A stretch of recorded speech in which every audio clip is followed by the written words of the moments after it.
Tales of the Free Cities, Season 2, The Free Cities Draft. Episode 15, Endless Horizon.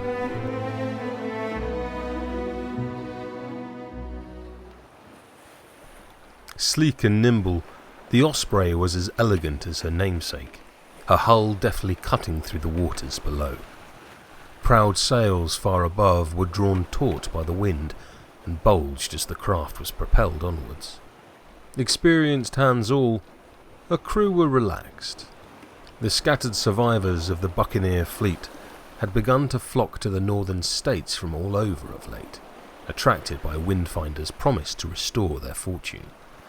This craft was but the first of a new era for the Navigators Guild, earning them a pretty penny with fast trips around the coast. Cutlass stood at the Osprey's bow, leaning over the forwardmost part of the ship. The ocean scent of the sea filled her nostrils, invigorating and familiar. As the air washed over her, it left an echo in her ears, nearly muting the sound of the rigging snap and creak behind. Ahead, the sky was a beautiful shade of pale blue, light from the warm overhead sun, reflected as streaks of silver in the water. Bliss and freedom.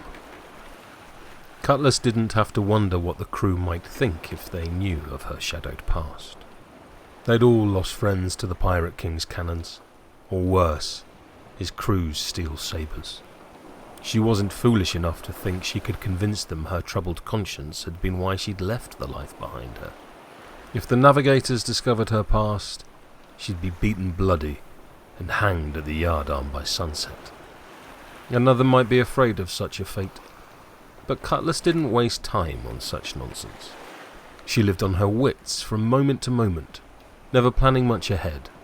Life was to be experienced in the now, not lost to some maudlin sense of fright or despair. Aye, lass, I'll grant you, that is a beautiful sight. These waters are far too cold for my tastes. The skies are the same as they've ever been. The voice belonged to one of the older crewmen, a wiry man named Jackdaw. Cutlass turned to regard him coolly. It most certainly is. A thin knife appeared between them, pressed against the man's belly. But you can drop the silver you just lifted from a pocket back in there, mate. Jackdaw's lips, dry and cracked by the sun, parted in a grin. You're a sly one. Had you for a poser in that long jacket and frilly shirt. Cutlass felt a coin slip back into the long pocket at her side. She returned his smile, pressing her blade tighter against him. And the rest. His expression soured, but he did as she asked.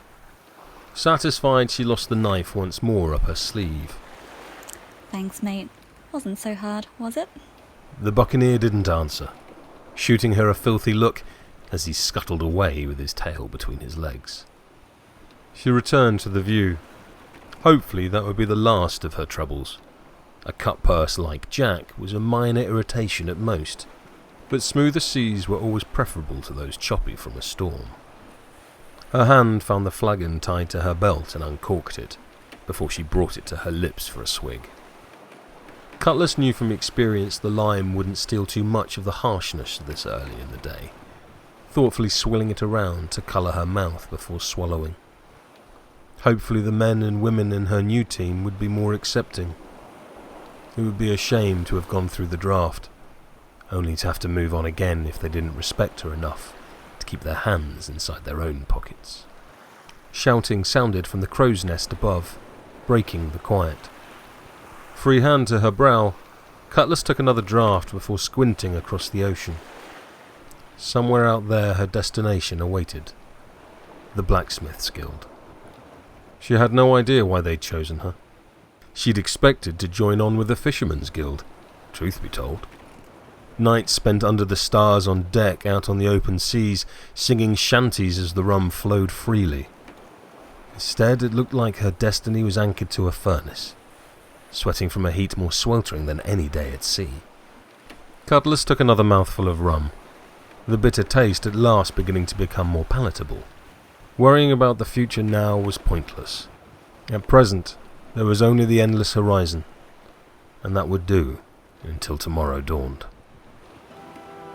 The Free Cities Draft was written by Sherwin Matthews and is the sole property of Steamforge Games Limited.